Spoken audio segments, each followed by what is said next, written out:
I don't sleep with my window open anymore. No matter how hot outside it gets, that bastard stays closed. It's been this way for a long time, since I was very young. People usually recommend air conditioners, and I usually go with the prospect when I have company. But when it's in, I don't sleep well at all because I can only imagine how easy it would be for anyone to bypass them. There's a single perk to the AC, though, all besides the relief from the hot stickiness of the summer's humidity, and that's the steady hum which stifles the silence. I don't like silence, you see. There was a time when it brought me an almost zen-like level of peace and tranquility, but now I find it invasive, dangerous. Silence never comes alone. From time to time I can still hear the chanting from my woods, from my youth. I can hear them all wordlessly and yet with prestigious syncrasy and harmony with one another. Their conjoined voices echo out from the woods like the gentle and yet threatening breeze that precedes a violent hailstorm, rhythmic yet senseless. It never went away, and yet I know they've all moved on or died. I know this all very well. When I was about 9 years old, my dad and I lived in this old rented two-family apartment house in a town called Bridgewater in the state of Massachusetts. We lived on the bottom floor. The second floor wasn't used. It was recently vacated by its prior residents. It was a very quiet neighborhood, very suburban and with plenty of woods. Behind our house, there was a backyard that proceeded into a large forest that spanned for miles out. I used to play in them. My dad and mother were recently divorced, so there were just the three of us living there. Me, him, and the dog Cash. He was named after the late country singer Johnny Cash. He was an old Scottish terrier, you know the type, ankle biters with the really ugly bearded faces. They got him as a pup when I was still in diapers, and he was my lifelong friend. He may have been something of an idiot, but at the time he was all I had. I cried and cried when Mom tried to take him. In the end, he was left to my father's care for my sake. Cash and I would spend a lot of time playing in the woods. When you're young, your imagination is a very powerful thing, and the woods had an almost magical quality in terms of supplementation for my imagination. I would play army, build forts, climb trees. One time, me and Cash traveled in so far I actually got lost. We were losing daylight as it was October and the light was fading at a much faster rate. I began to panic, afraid I'd be trapped out there in the pitch blackness. As we walked around, frantic for landmarks, anything familiar, that's when I saw it. The clearing, with the large rock in the center. It wasn't exactly uncommon to see graffiti and vandalism in the woods. A public forest is known quite well for the trees with messages carved into them. Names, swastikas, Brad and Jen forever, and a nice cute heart. Stuff like that, not to mention the pseudo-gang names spray painted on rocks. That was the impression I got of this place, a hangout for older kids.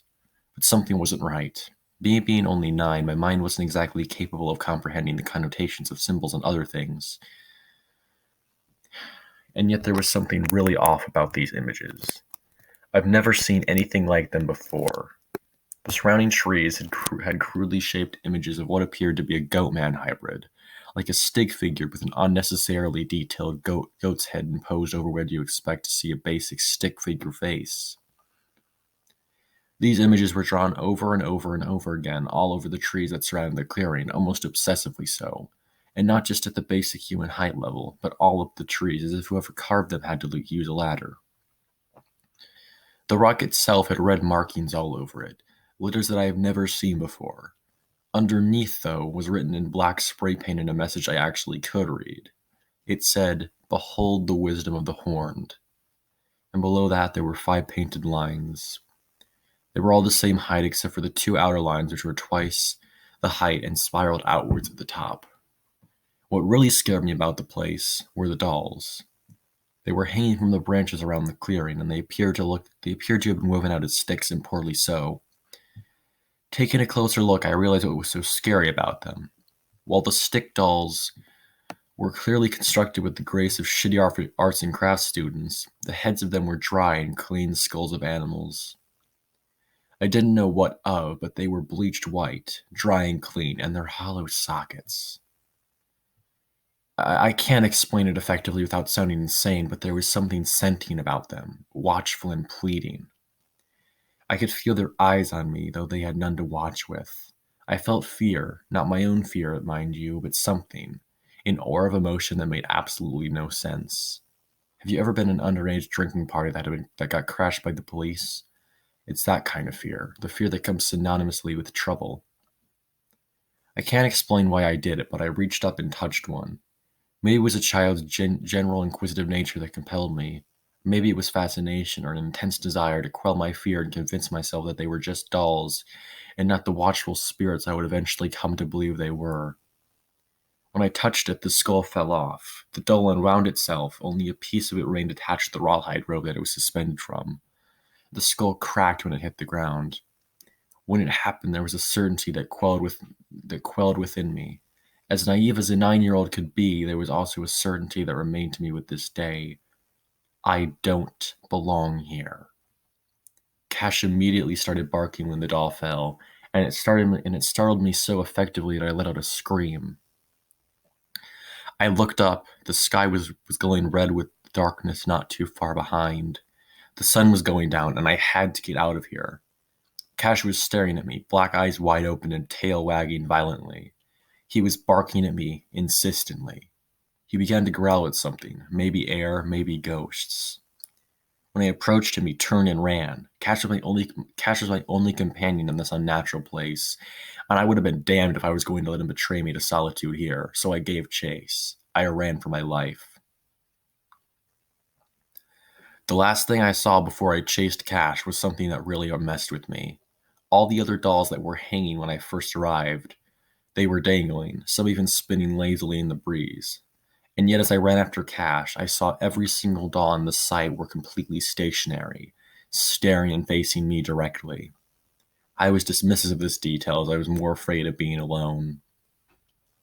I never let Cash out of my sight. He led me straight home. I never loved that dog more than when I realized what he had done for me. Dogs are never lost. They always know the way. Before I went to bed, I told my dad what I saw. He laughed it off and told me it was just teenagers being punks and that I should just let it go. I found it comforting and was almost willing to let it go. I even fell asleep without any trouble. That night was when I heard it for the first time, the noise that come to haunt me to this very day. I woke up and could hear noise coming through my window. I got up and looked out to listen closer. That's when I realized it was chanting. Voices, dozens maybe. They were coming from in the woods. I could hear them, loud and rhythmically. I didn't know what they were saying, but I could tell it was ceremonious, like a hymn you would hear people singing in churches. Except it felt dark, violent even. I immediately thought about the clearing with the rock, the dolls, the fear. I knew in my bones that the chanting was coming from there. What scared me the most was that it wasn't far. It wasn't far at all. The chanting went on for hours. I just lay there in bed, wide-eyed with fear, listening to it, praying that it'd stop. It wouldn't, though. It went on until 4 in the morning when the early birds began to wake up. I stopped playing in the woods. My dad noticed the behavior immediately and asked if I was all right. I told him about the chanting, and again he shrugged his shoulders and said it was probably teenagers drinking beers and having a party. I asked them why they drink beer and chant the same sound for 5 hours. He told me they weren't chanting, that I imagined it, and that I should close the window from now on. I probably should have listened to him, but I didn't. Curiosity got the better of me. The next night, the chanting began again at exactly 11 o'clock. It seemed louder than before. I couldn't sleep hearing it, but I couldn't bring myself to close the window. I didn't know why I thought this way, probably because I was a child. But I dim-wittedly thought, at the time, that if I closed my window, I wouldn't be able to hear them if they decided to break into the house. The logic is flawed, I know, that they would still be chanting as they emerged from the woods and crossed my yard and not be nice and quiet about it. But that's how I thought back then. That's why I couldn't close the window, because I had to know if they were coming. This went on for several days, every night from 11 to 4, exactly on the dot. Sometimes I could see in the woods, way, way, way out there, a faint glow like the light of a fire. But it was so faint and far in between that I didn't know whether to acknowledge or dismiss it as a trick of my own eyes. Other times I would successfully fall asleep due to exhaustion, only to wake up several hours later in panic, still able to hear it. I asked my dad if Cash could sleep in my room on the third night, and he said it'd be fine. It felt better knowing I had the dog to keep me company while I would hear the noise. And better yet, if I could hear them coming, he would too, and then be a dog about it and start barking out the window at them. I anticipated a good night's sleep and even felt silly for not thinking about the solution earlier. I fell asleep at 8 with Cash sleeping at the foot of my bed. I woke up at 11:15 to Cash barking. He was on his two front hind legs, tail wagging spastically, and he was growling out the window, ears pointing up, barking, growling, howling out the window. I immediately got out of bed and looked out the window towards the woods. Nothing. Nothing at all. Cash was very agitated, growling and looking at me, then back out the window and barking. The chanting was still going on, same as the last couple days. I remember feeling uncomfortable that Cash was barking at the noise, that if he was in danger of getting their attention. I tried to calm him down. That's when my dad came in. He stumbled in groggily and picked up the dog and turned to walk out the door with him, mumbling about him shutting the hell up. I called his name, but he was so asleep he was practically dead on his feet. I screamed at him, "Dad, the woods!" That got his attention. He turned around and walked up to me, looked out the window, and then back at me. "This again," he mumbled. "Look, boy, it's just your imagination." "No, listen, that's what Cash was going crazy about. There are people singing in the woods. Just listen."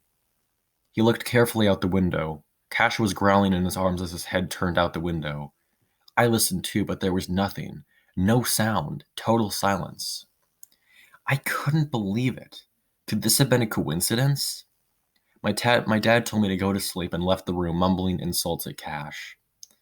The silence chilled me far more than their chanting ever did. At least when they were singing their malicious hymns, there was at least a sense of distance between them and me. But right now, I knew they were out there, but I didn't know where. I had no bearings whatsoever. What was even worse, what wrought unprecedented terror upon me was that there was no nighttime ambience in those woods. No crickets. Evenings brought them out in droves this time of year, and when they were chanting, I could still hear them. But now it was quieter than a bone-chilling winter night. Pure silence. How long did I stare out the window at those woods across my backyard? I have no idea. But when I woke up the next day, I was still sitting in the chair I planted right by it. The next morning, over breakfast, I insisted that there really was chanting out there, but my dad wasn't hearing any of it. He put his foot down and told me that he didn't want to hear any more of this, that I need to grow up and take responsibility and stop being so afraid all the time. You know, typical tough guy dad shit.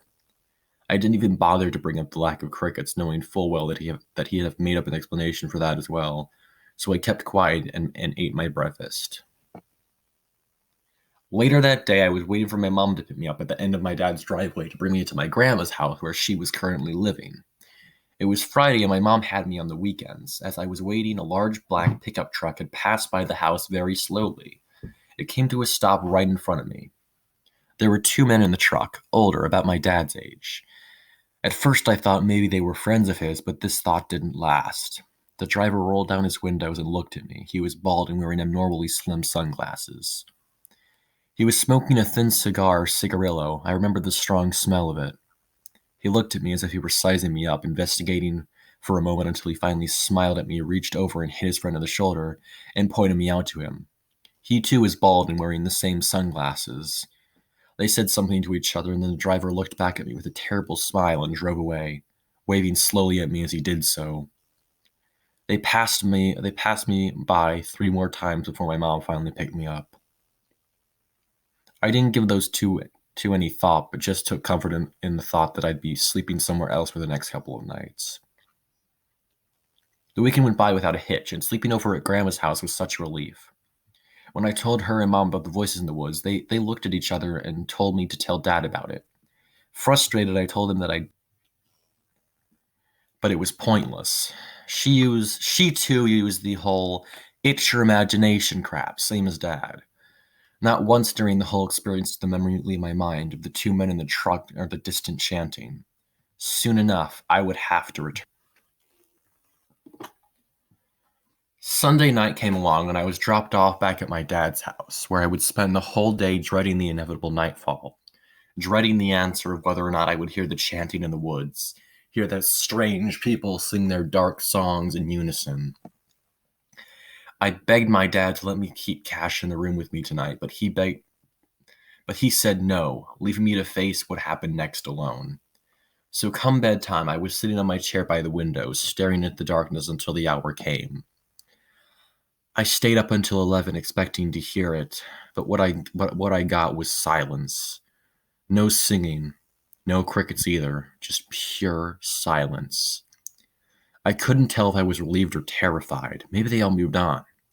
Maybe they went somewhere else to play their creepy games. It took some self-convincing, but I finally managed to calm myself down to such a state of mind where I could actually go to sleep knowing that I was safe. Reluctantly, I crawled into bed and closed my eyes. I woke up to the most bone-chillingly fucked up thing I had ever seen. It was surreal. The fucking image of it every time I sleep. My brain immediately surged itself into full function beyond consciousness and straight into full-fledged fight-or-flight mode as a cold, rough hand forced its way over my mouth and shoved my face into my own mattress. I felt a body much larger than mine bear down on me.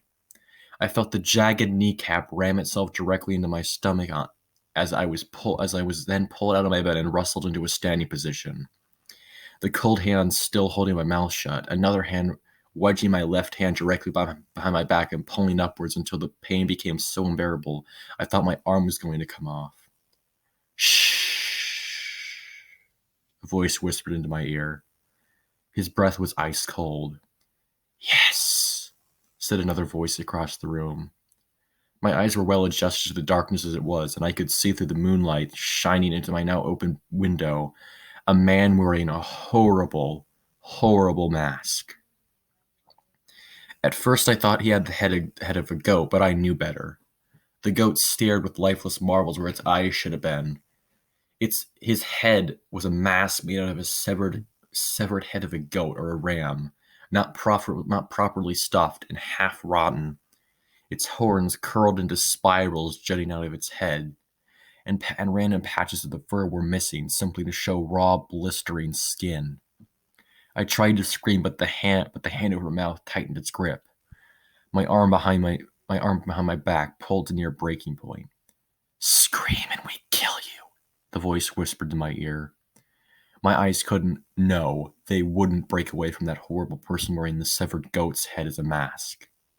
He was shirtless, wearing a necklace of what appeared to be bones. He was horribly emaciated, and there were markings all up and down his torso. In his right hand, he held a knife about the size of my forearm. Its build wasn't like any knife I had ever seen before. He took a step closer to me and pressed up against my throat. The steel was bitterly cold, and the tip of the blade was sharper than anything I had ever felt. It would take less than 4 ounces of pressure to open my throat with it, and they knew that I knew it. I couldn't cry. I couldn't breathe. In its other hand, it held a basic candle. Tomorrow, the thing said, its voice muffled by the lifeless dead goat mask. You will exit your house at midnight. You will light this candle placed on the ground in the center of your yard, and you will sit behind it, legs crossed, right foot on top of your left knee, and vice versa. If you don't do this, the voice whispered in my ear, the blood of your loved ones will be on your hands. The goat man quickly retreated the blade from my neck. I don't remember what happened next. I remember waking up in my bed, panting and crying. My dad came in to see what was wrong with me, and when I told him, he told me it was just a nightmare. At this point, he sat down at the end of my bed. He looked very wary, like he didn't want to say what he was going to say. He rubbed his eyes with his fist and wearily explained to me that this was all just me stressing out over the divorce, that maybe we should look into seeing a therapist about these voices and hallucinations I've been having. I remember feeling so betrayed and so alone by the unfairness of that. I argued with him that everything I was seeing and hearing was true, but it was too late. He and Mom talked it out. My behavior, my claims. They think I was losing my shit over the divorce. Their minds were made up. Nothing I was going to say would have convinced them otherwise. And of course, in hindsight, it only made perfect sense. Who would believe a 9-year-old when they say that they were hearing voices? I was silent the whole day. Cash sat with me in my room as I wasted the daylight playing video games. I didn't speak to my old man not once. I could see the weary looks on his face when he'd walk by my room, but he didn't want to press the issue. He looked just as defeated like I did. He spent most of his time on his phone. It wasn't until later that day I found myself recalling what the goat thing had said to me before midnight when everything went dark. That I had to light a candle at midnight. When I woke up that morning, there was nothing in my room. There was a sudden sense of hope because when I searched the room trying to find his candle, it was nowhere to be found. Never, even to this day, have I searched so hard for something only to be frantically pleased by the end results. It was gone. Had I been alleviated from my duties imposed on me by these strange interlopers? The relief was unbelievable, like I was severed from a horrible burden. Even the thought of being forced to see a shrinking seemed so harsh to the prospect that maybe these attackers really were just a bad dream. A severely realistic dream, mind you, but a dream nevertheless. Maybe the whole situation really was over. Maybe these horrible people did move on, and the goat man was simply a mental projection of my own imaginative expectation towards whatever it was that was a natural proceedings just beyond my sights were. You know, speculation. Nightfall came for the first time in a week. I felt no fear at the prospect of it. That felt good, like things were finally going to go back to normal. But I was wrong. I was so wrong. When I placed my head on my pillow, eyes already closing, consciousness already drifting away, I felt a lump under my pillow. Curiously, I reached down there and felt something long and smooth. I pulled out a candle, a tall, thin wax candle with a nice long wick. It was red, just like the one the goat man was holding. My heart sank, my mouth went dry, and tears ran down my cheeks. And in that moment, I relived the entirety of the last night all over, down to the very last detail, where the guy holding me whispered in my ear how the blood of my loved ones would be on my hands. Suddenly, I was back in hell. I was back in the realm of terror. How did they get the candle under my pillow? Had I overlooked it this whole time? I lay in bed until midnight. I didn't dare close my eyes for fear of being held at knife point again, for fear of coming face to face with that horrible goat creature. The night was silent. No crickets, no birds, nothing. Dead silence. I could see that it had turned 12:01. The memory of the goat mask in my mind uttering its instruction to me over and over. Go outside, light the candle, sit behind it, do it or the blood of my loved ones will be on my hands. At the time, I didn't know what it meant to have blood on your hands. The following day, I would learn exactly what it meant. Around 10 minutes in, I mustered up the courage to walk over to my window and look out. What I saw choked me on the spot. Side by side at the entrance to the woods, I saw men, shadowed by the night, standing side by side. There must have been at least 20 of them. None of them were saying anything. They were all dead silent, and I could feel their eyes on me. It was just as strong as when I felt the eyes of the dolls on me back at their sight. In a way, they felt like the same presence, the same intelligence. I can't explain. And then I saw him, the goat man, or rather the silhouette of him, standing in the center of the figures. He was still as a stone, but I could make out that face shape. The jutting horns, I could make it all out. I chickened out. I couldn't go out there. I just couldn't. I hid in my bed, blankets over my head, and I shut my eyes tight, crying all night long. I didn't fall asleep until I heard the early morning birds. I was awake by 11:30. Shortly after breakfast, I heard my dad shouting in the front yard. I went out to check to see what was happening, what it was that had made him so upset. As I went out the front door, I could hear him more clearly. I could hear pain in his voice. A knot formed in my throat, and a harrowing sensation crawled across my skin. I was not ready to learn about the events that transpired, and that was truly the scariest part, the moment before actualization. These people had mentioned blood on my hands. I didn't know what it meant, but I had a very vague idea that it meant my family getting hurt. I thought they got my dad. When I got to him, I saw that he was on his knees crying. Cash was killed. He was hit by a car. There he lay, goofy pointed ears, his absurdly silly dog beard, black staring eyes, and hanging tongue. Stationary forever. I saw that his center torso had been collapsed, and I could see openings in his rear side, his ribs jutting out, his entrails. "Son," my dad cried out as he turned to hug me. "It's okay." He quickly led me back inside and back into the house, away from Cash's lifeless body, away from my best friend, dead and mutilated on the side of the road. The last thing I remember seeing as I was brought into the house was a large pickup truck driving by slowly. I saw the same two bald men, as old as my dad, staring at me through oddly slim sunglasses. I saw blood on their front tire, and I saw the driver point directly at me. Cash's death was my fault. As I said it out loud, my dad held me tight and said with stone-cold certainty that it wasn't my fault. That sometimes these things happen. He told me exactly what you would expect a father to tell his kid when their pet is killed in a random and seemingly pointless accident. But I knew better. The people in the woods had killed Cash, and it was all because I didn't do what they said. It was because I was a coward. His blood was on my hands just as they said it would be. When I went into my room to cry, I sat outside. I saw outside my window a man in the center of the backyard. A man with no shirt on. He was wearing a mask made out of a severed goat's head, hollowed out on the inside. In the daylight, it was far more disturbing to see, because I could almost sense the lack of sanitation it had to have exerted. I could see that it was surrounded by flies, but even worse than that, I saw a note it was holding up. A piece of paper with a single word written across it. Midnight. I couldn't handle it. I ran outside to chase him down, but when I got outside, he was gone. My hate and anger somehow superseded my guilt and sadness because I ran far into the woods without realizing that this time, if I got lost, I wouldn't have Cash to lead me back to the house. I would be all alone. No, I would have whatever was in here with me. I could feel eyes in here. I could feel eyes everywhere. My every move was being watched, from the autumn canopy to the bushes just yards away.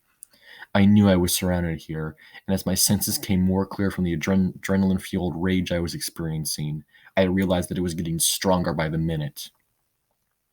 Then I noticed the smell, the stench. At the time, I thought it smelled like bad milk or bologna left in the refrigerator for too long. It was strong, too strong. My eyes began to water, and I could feel my stomach begin to turn. How could a smell be so painful to endure? Then it occurred to me. They killed my best friend. There was only one more life they could take, my dad's. The presence grew stronger. I could hear whispering in the wind, and the smell became more powerful with every breath. Any second, I was sure I would be overwhelmed by God knows what. I realized that if I didn't do what they demanded of me, I would be taken here and now. What could I have done? I shook my head and began to cry. Okay, I'll do it. The relief was instantaneous. The woods became brighter, the smell gone, and the feeling of being watched replaced by what could only be described as serene. The forest went from a den of unspeakable terror to a place of, well, it was just woods again, just as it always was.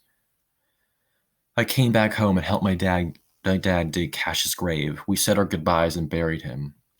He made up a cute dog bone-shaped tombstone out of leftover wood from his old workshop, and that was that. My mom came over that day, and we all went out to dinner at Wendy's. The food was the best I ever had. We gave Cash a little toast. And that was that, in the back of my mind. Midnight. Midnight. I spent another silent night staring at my clock, watching the numbers transform into the next every 60 seconds. The wait was agonizing. Every passing minute was like a minute removed from my life. That night I was certain I was going to die, and I was trapped. They would have killed my parents if I tried anything. Killing Cash made that entirely too clear to me. 11:55, 11:56, 11:57, 11:58, 11:59. I looked out the window, and there they all were, side by side, shadows of people and the goatman in the center. All their eyes were on me.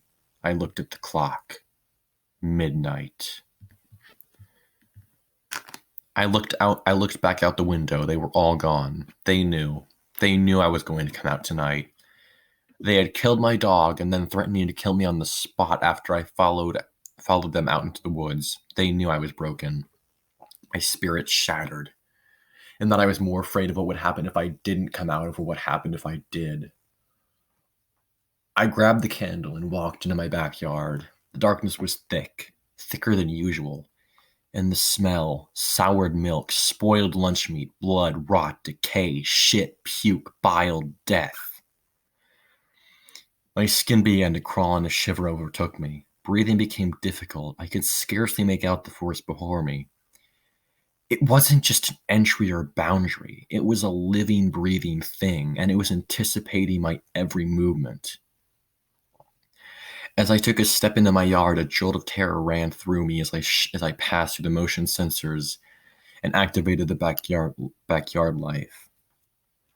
There was a relief in that light, safety at least, for a little while anyways. I used my father's lighter to spark up the candle. I planted it in the cold, dewy grass and sat down nice and slowly, ready to cross my legs. I never sat in the full position that I was instructed to, because as I was in the process of sitting down, I saw it. 2 green eyes. Have you ever shined your light directly on an animal's face way off in the distance in the dead of night? At a distance where it was too far away to make out what it looks like, but not far enough for their eyes to not catch and reflect the light? This was exactly what I saw. Except it seemed to be high above the ground, higher than a coyote's height, and higher even than a human's height. It appeared to be pacing back and forth in the woods.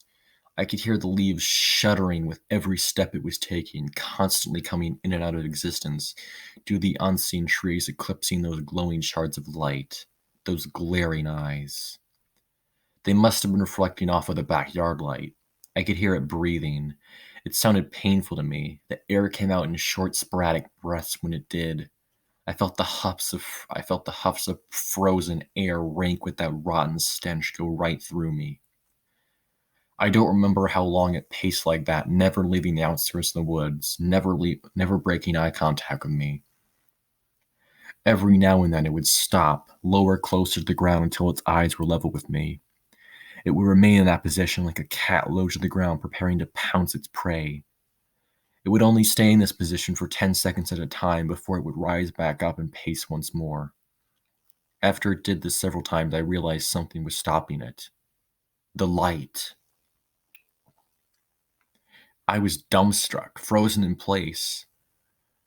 My throat was so tight, the air was barely getting in me, barely getting out of me. There was a powerful sense etched within my soul that any sudden movement would have sent this unspeakable thing into a frenzy at me, light or not. I didn't know if it was going to outright kill me here in the backyard or if it was going to drag me into the woods and eat me alive there. I didn't know what the relationship between this and the psychopaths that ordered me out here. What I did know was that with each moment it wasn't getting me, it was getting madder. I couldn't let it get me. I couldn't let it take me away. Theoretically, I was safe in the light, except the thing was that this motion sensor light ran on a timer. I knew that the time would soon run out, and when it did, the light would go out and nothing would stop it from getting me. With all my courage, all my willpower, I forced myself up to stand, letting out a hoarse breath. The eyes immediately stopped moving when it saw me stand. I couldn't tell you for certain, but I was almost positive they narrowed. The prospect of me escaping infuriated it to such a level that it began to stalk towards me. I could tell it was moving forward, threateningly, showing a willingness to brave the light.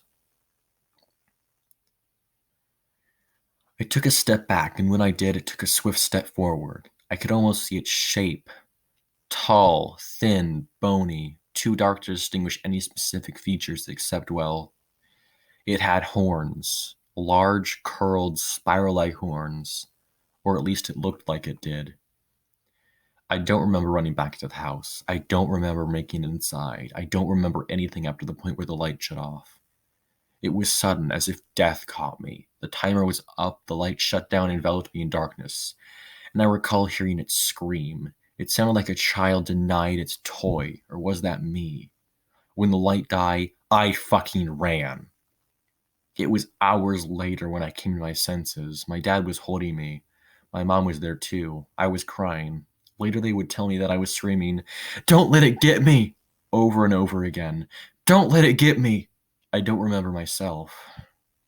I never saw that creature again. I never saw the man with the goat mask again. The two old men in the pickup truck, I never saw them again either. That day forward, I always slept with the window shut. The next day, my dad and my mom took me outside to explain that nothing happened. We saw displaced grass mixed with mud. We even saw gore marks on the trees. I thought this would be evidence enough to plead my case, but it didn't. My dad immediately laughed at me, telling me he figured the whole thing out. I had an encounter with a deer. Those markings in the tree were the antlers in it, when it charged at me because it felt threatened. This was such a convenient explanation that I fucking wished to God that it was true. But I knew otherwise. Several weeks later, I heard that there was a missing person search that took place in those woods, but I myself hadn't seen or heard anything at the time. My dad and my therapist insisted that this knowledge would only enable my tendencies as schizophrenic, so they stopped me from looking into it. Yes, I was diagnosed with paranoid schizophrenia disorder. They said I got it through my inability to cope with the divorce. They told me that I retracted into a delusion because I felt responsible for the family's collapse, and that my youthful underdeveloped brain couldn't process the guilt properly, and that the cultists and their beast were just agents of personal symbolism, something like that. For a while I believed everything they told me. The lies felt safe. The lies were comfortable. Several years later, they would tell me that I would have made a full recovery. It was an easy process since I never had another encounter again. At that point in time, I was so angry. I just told them what they wanted to hear. When I became old enough, I severed all ties with my parents and I moved out of state. Once I was on my own, I looked into the town's archive and researched as much information as I could about the era when I was 9. The missing person report, the manhunt in those woods, lasted several days, and all they found was one man. He was torn apart, his limbs removed, his organs missing. They found that he was wearing a peculiar mask, the head of a ram, but his innards were carefully carved and hollowed to fit over a human head. When they removed the helmet, they saw that he had died with an expression of absolute horror. I took pleasure in that. I would like to believe that these men were cultists, that they were attempting to appease some unseen, unnamed god, a god that absolutely should not have existed, a god that had no right to walk among man, and that during their attempt to appease it, I had botched their ritual by breaking an important piece of the process, the doll, and in their attempt to salvage it, they forced me into offering myself up to sacrifice it to it. But its failure to do whatever it was going to do to me that night destroyed the whole operation. I would prefer to believe that in the name of vengeance, this angry thing turned on its own worshippers, killing them all and dragging them all back to wherever it came from. It's the only thing that makes sense to me. There is just still one thing I still couldn't figure out. Why is it that wherever I go, no matter where I go, when I'm all alone in quiet places in the dead of night, why can I still hear them chanting that unholy sermon that I heard so long ago in the woods when I was 9?